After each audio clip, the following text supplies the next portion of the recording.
لن يستنكف المسيح أن يكون عبدا لله ولا الملائكة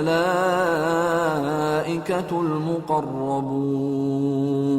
ومن يستنكف عن عبادته ويستكبر فسيحشرهم إليه جميعا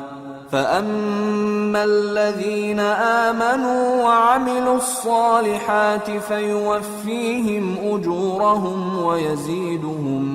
من فضله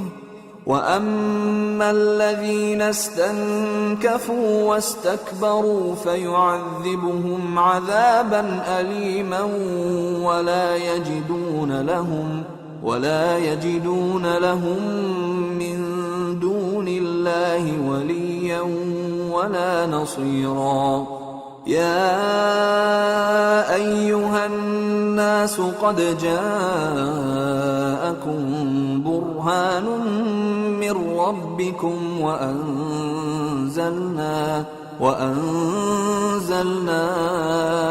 إليكم نورا مبينا فأما الذين آمنوا بالله واعتصموا به فسيدخلهم في رحمة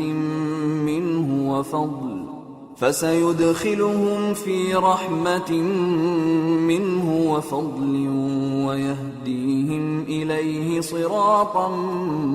مستقيما يستفتونك قل الله يفتيكم في الكلالة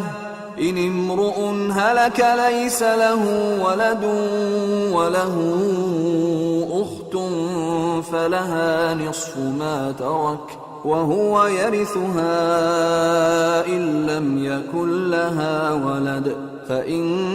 كانت اثنتين فلهما الثلثان مما ترك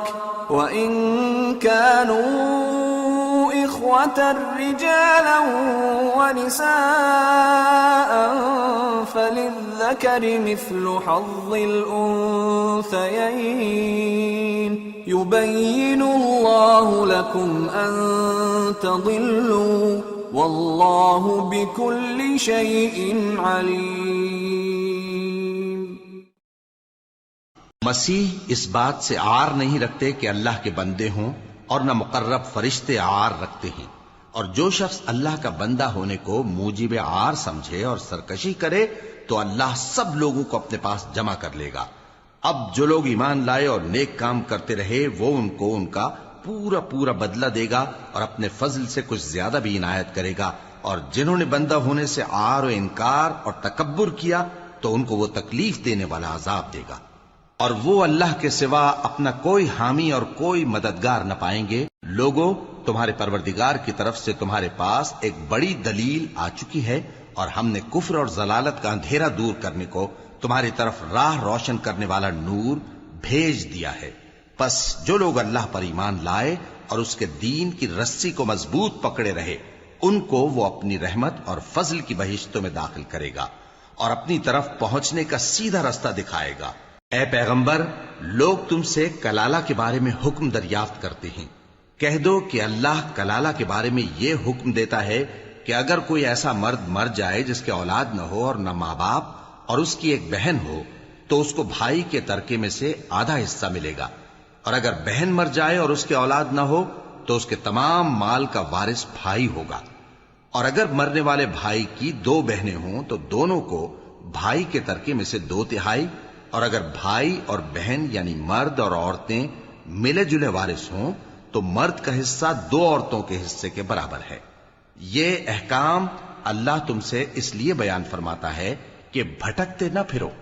اور اللہ ہر چیز سے خوب واقف ہے.